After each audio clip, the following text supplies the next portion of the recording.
doenças pulmonares. Meu grupo é composto por mim, Jana Paula, Aila, Micaele, Érica, Vanessa, Maria de Fátima e Sheila Simões. Nós iremos abordar a terapia nutricional na doença pulmonar obstrutiva crônica e suas complicações nutricionais. E o que seria essa doença pulmonar obstrutiva crônica? Ela caracteriza-se pela obstrução progressiva e parcialmente reversível do fluxo aéreo pulmonar. Isso se deve a uma resposta inflamatória dos pulmões devido à inalação de partículas e também gases tóxicos, mas uma das principais causas seria o consumo do cigarro.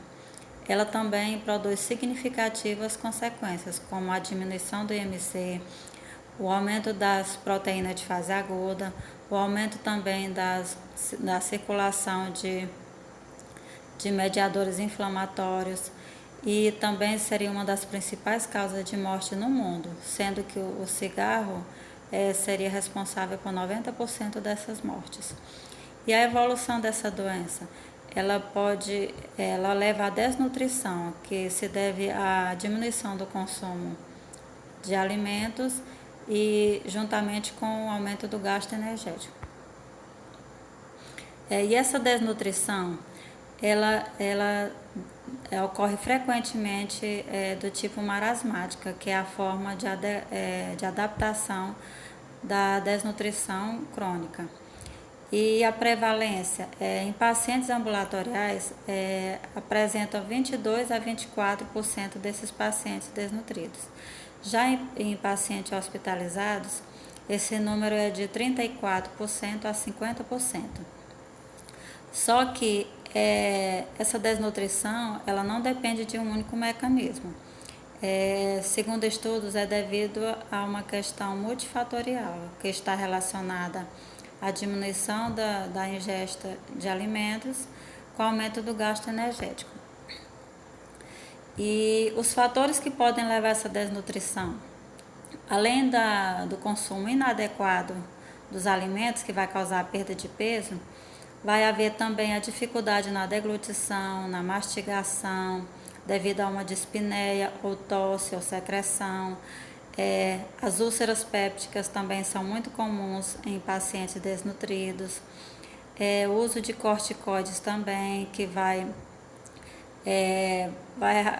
haver um efeito negativo no uso desses corticoides, que vai acarretar na diminuição do apetite, no enfraquecimento e, como consequência, o aumento da taxa do metabolismo basal. Também é comum doenças intercorrentes, como as infecções, procedimentos cirúrgicos, que vão também acarretar no catabolismo proteico, levando a uma desnutrição.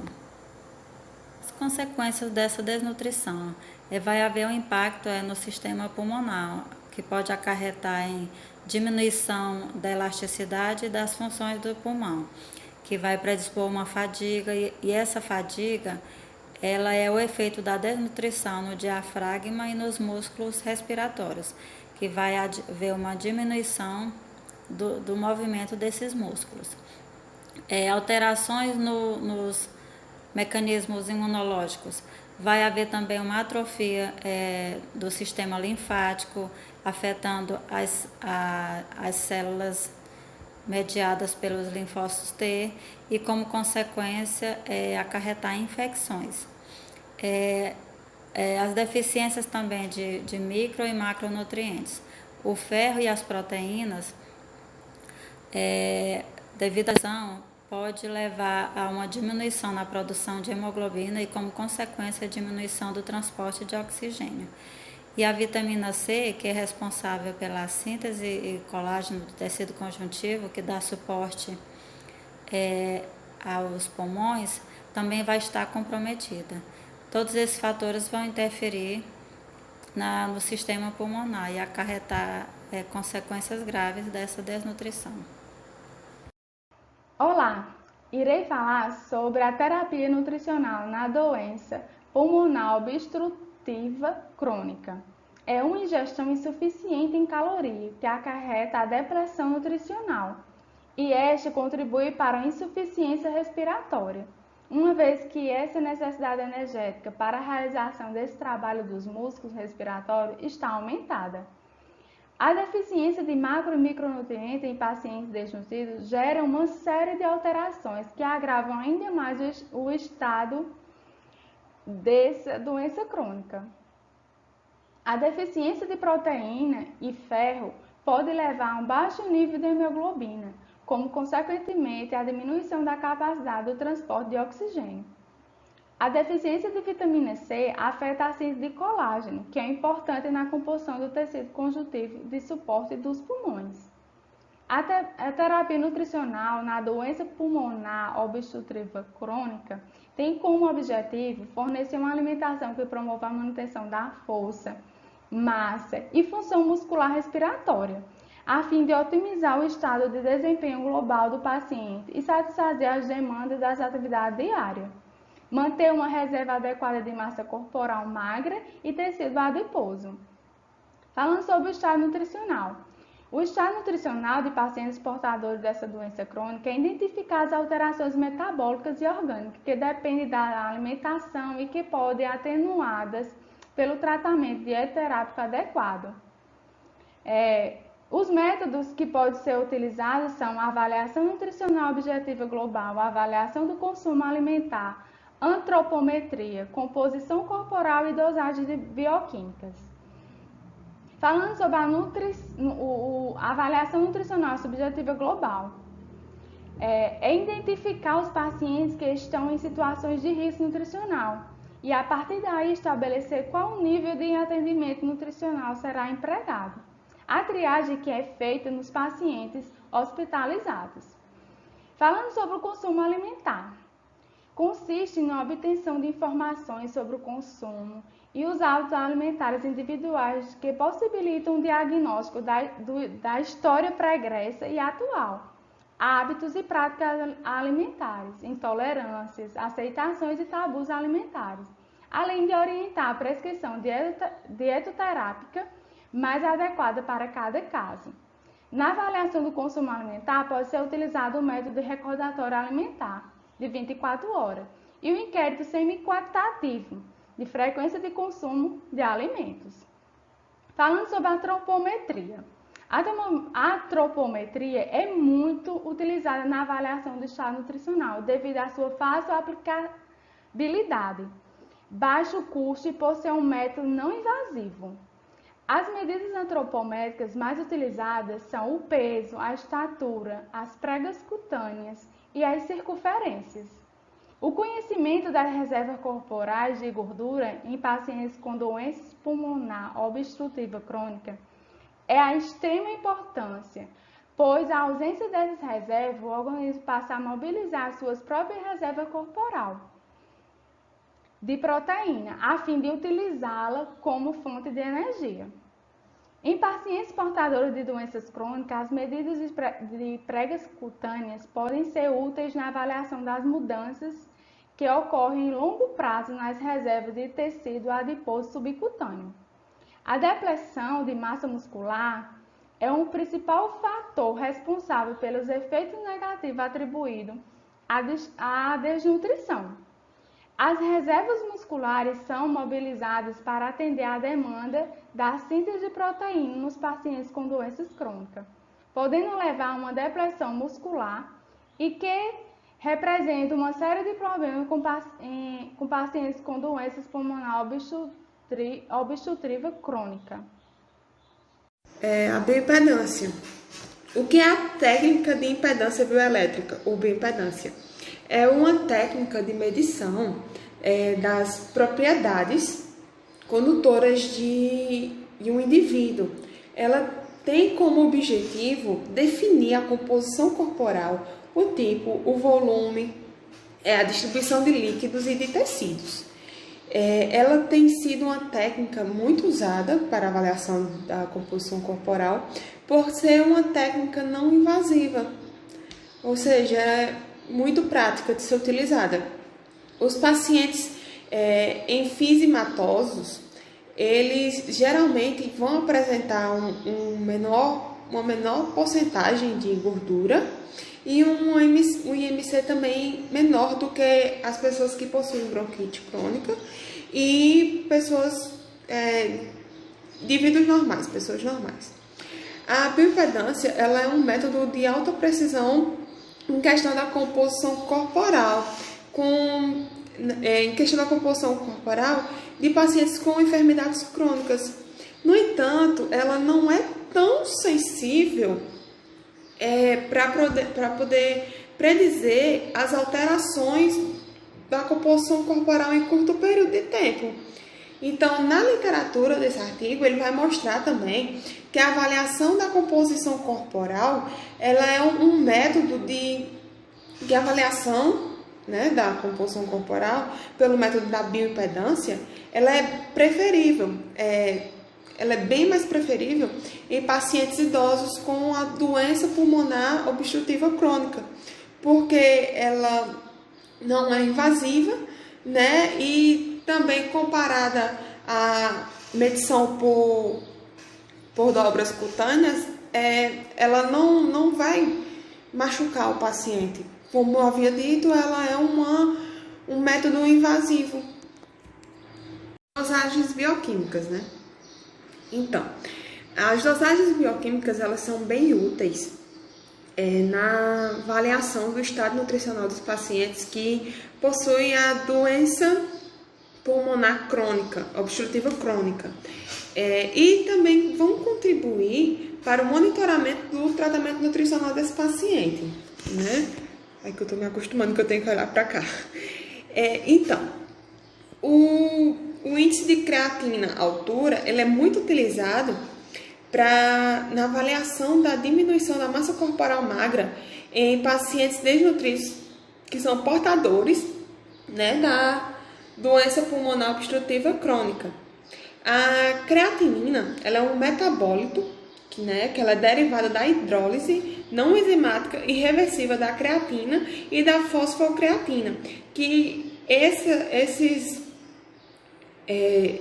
dois eles são excretados pelos rins, sendo muito pouco reabsorvida pelo organismo, né? O tamanho do pool proteico somático muscular do paciente ele está diretamente proporcional à quantidade de creatina que é excretada, sendo que a excreção esperada ela está relacionada com a altura do paciente. Passar aqui. Ops, espera. Tô apanhando isso aqui. Pronto. As proteínas plasmáticas, elas são proteínas de transporte sintetizadas pelo fígado e conhecidas como demarcadoras do estado proteico visceral. Dentre elas, nós temos a albumina, a pré-albumina, a transferrina e a proteína transportadora do retinol. A dosagem das proteínas séricas, elas são aliadas a outros métodos de avaliação do estado nutricional e ela também mostra-se muito útil na avaliação dos pacientes com a doença pulmonar obstrutiva crônica, que mostra também no artigo que elas vão contribuir principalmente para o monitoramento do tratamento nutricional. A avaliação de competência imunológica também se mostra muito importante, porque ela vai ter em vista a relação evidente do estado nutricional e da imunidade daquele paciente. A avaliação de resposta imunológica através da contagem total de linfócitos e teste vai ser feita, né? A avaliação da resposta imunológica através da contagem total dos linfócitos e do teste da hipersensibilidade cutânea, porque a partir desse teste a gente vai ser permitido a identificação de alterações no estado nutricional, uma vez que é observada uma depressão. A avaliação de resposta imunológica através da contagem total de linfócitos e teste vai ser feita, né? A avaliação da resposta imunológica, através da contagem total dos linfócitos, e do teste da hipersensibilidade cutânea. Porque a partir desse teste, a gente vai ser permitido a identificação de alterações no estado nutricional, uma vez que é observada uma depressão a conduta nutricional. No artigo apresenta, deixa eu ver se ele vai sair, esse quadrinho aqui, ó, que ele vai mostrar alguns, como é que eu posso dizer, alguns objetivos principais, né, da terapia nutricional na doença pulmonar obstrutiva crônica. Nela vem dito que um dos objetivos é fornecer uma alimentação que prova a manutenção da força, massa e função muscular respiratória, a fim de otimizar o estado de desempenho global do paciente e satisfazer as demandas das atividades diárias. Também tem corrigir o desequilíbrio hídrico, que é bem comum nesses pacientes, promover uma melhoria da qualidade de vida do paciente, principalmente, né? Os pacientes que são portadores dessa doença, eles poderão ser divididos em dois, eles serão, na verdade, divididos em dois grupos, né, no artigo. Ele vem mostrando que o primeiro grupo é constituído pelos pacientes que apresentam alto risco de complicações nutricionais devido à exacerbação, né, da doença. Nesse caso, a dietoterapia utilizada, ela tem como objetivo evitar a desnutrição proteico-calórica e também tem como consequência, através do fornecimento, melhorar, né, o fornecimento de uma alimentação adequada. No segundo grupo, a gente tem os pacientes que apresentam desnutrição associada ou uma falência, ou não a uma falência respiratória. Nesse grupo, o objetivo da terapia nutricional, da dietoterapia, né, é reverter o quadro de desnutrição através de uma alimentação que garanta a reposição de todos os macros e micronutrientes. E essa conduta nutricional também ela tem como objetivo uma correção da desnutrição dos pacientes para poder ocorrer uma melhora da sua qualidade de vida, porque aumentando a sua qualidade de vida, nós temos também uma melhora na função imunocelular, na função dos neutrófilos e do complemento, vão aumentar as defesas do organismo e vai ter uma melhoria também da função respiratória.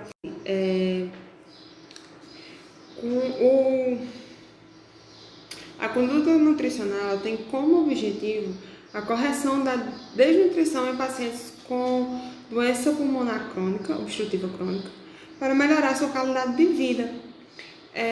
Ou seja, vai observar também uma melhora na função imunocelular, na função de neutrófilos, na função do complemento, do aumento e assim também a defesa do organismo contra infecções e também vai observar uma melhora na função pulmonar respiratória, né? Muscular respiratória, desculpa.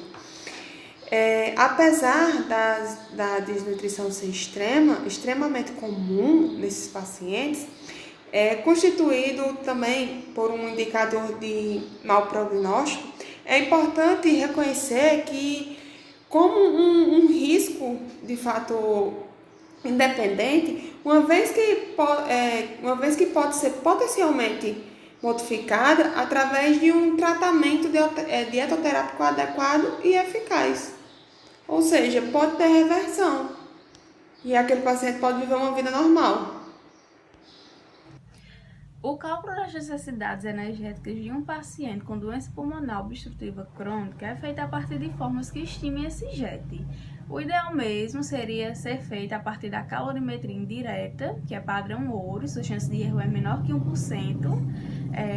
onde o consumo de oxigênio e a produção de dióxido de carbono de um indivíduo são quantificados durante um determinado período, só que muitos hospitais não dispõem desse método, porque ele tem um custo-benefício muito elevado.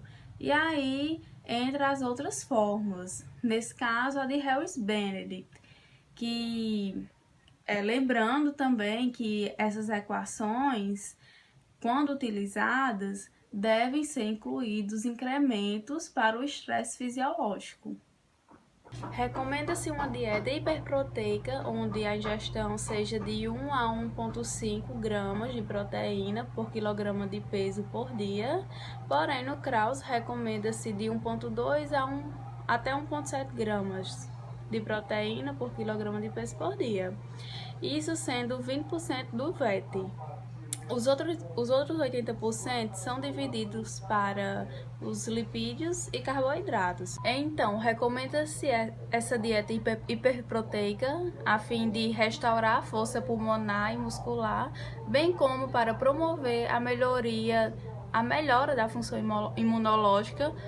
Porém, o excesso de proteína na dieta deve ser evitado porque resulta em dispneia aumentada em pacientes com impulso respiratório aumentado e pacientes com reserva respiratória imaginal.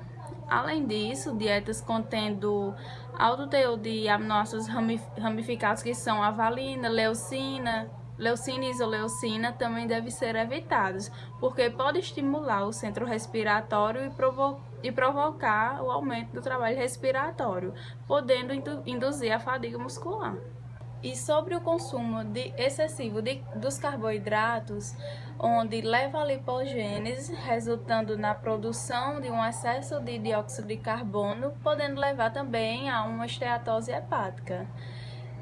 E durante a lipogênese, observa-se um aumento do quociente respiratório, logo, mais dióxido de carbono será produzido e, consequentemente, a frequência respiratória irá aumentar para que o pulmão consiga eliminar o excesso do CO2, podendo resultar em uma insuficiência respiratória. Por isso, é muito importante que a distribuição dos nutrientes na dieta estejam todos adequados. Olá, eu sou a Sheila e fiquei aí com o finalzinho do trabalho, né, adaptação dietética na DPOC e suporte nutricional.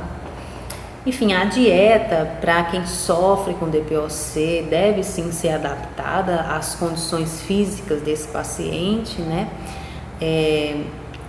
Não esquecendo, claro, de fracionar para diminuir esse volume de alimento a cada refeição, observar se há uma necessidade de modificar texturas, né?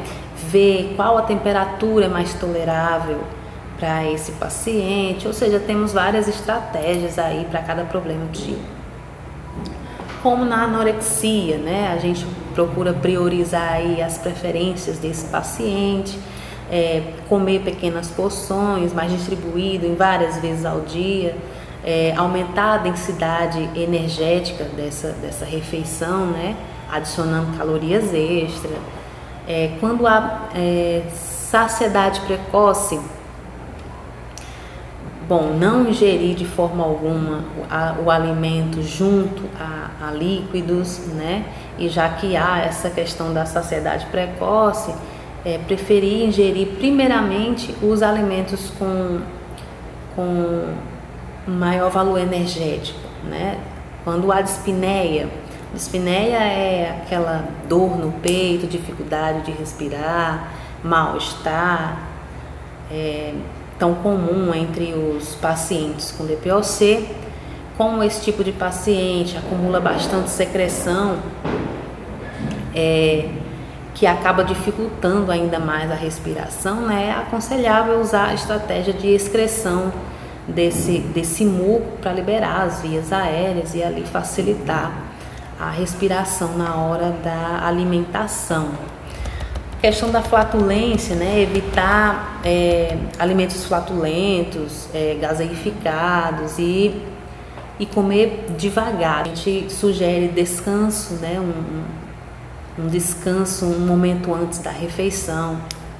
A questão da constipação, aumentar o consumo de fibras facilmente mastigáveis, né? Aumentar também a ingestão de líquidos.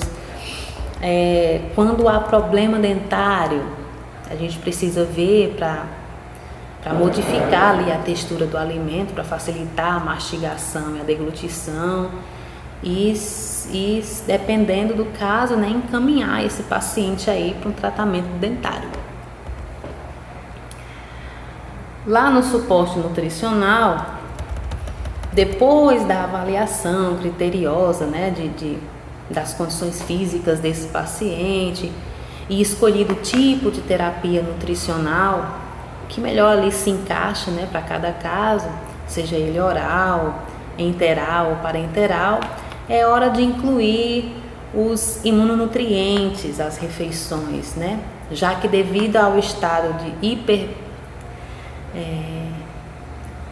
hipermetabólico e de desnutrição desse paciente, começa a ocorrer uma imunossupressão, que é a redução da atividade ou redução da eficácia do sistema imunológico, e esses imunonutrientes ajudarão a produzir livres, mais respostas anti-inflamatórias e já tão debilitado.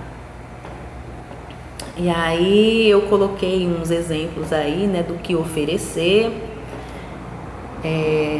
lipídios, ácido graxo, a ômega 3, glutamina e, claro, a gente não pode esquecer da hidratação, né, calculada aí para esse paciente. E foi feita uma pesquisa onde se constatou que havia tido um crescimento dos casos de DPOC no mundo e que 85% desses casos era por conta do tabagismo. A pesquisa também mostrava que DPOC estava no terceiro lugar no pódio de doenças que mais matam no mundo, né? Só que essa pesquisa foi realizada pouco antes do início da pandemia. Hoje, a gente poderia colocar dessa forma que a DPOC poderia estar ali no topo das mortes mundiais, né? Já que pacientes acometidos com DPOC estão ali na lista do grupo de risco, né? Que são os casos mais graves, estão dentre os casos mais graves, os que mais sofrem e os que mais morreram com a Covid-19 nesse ano.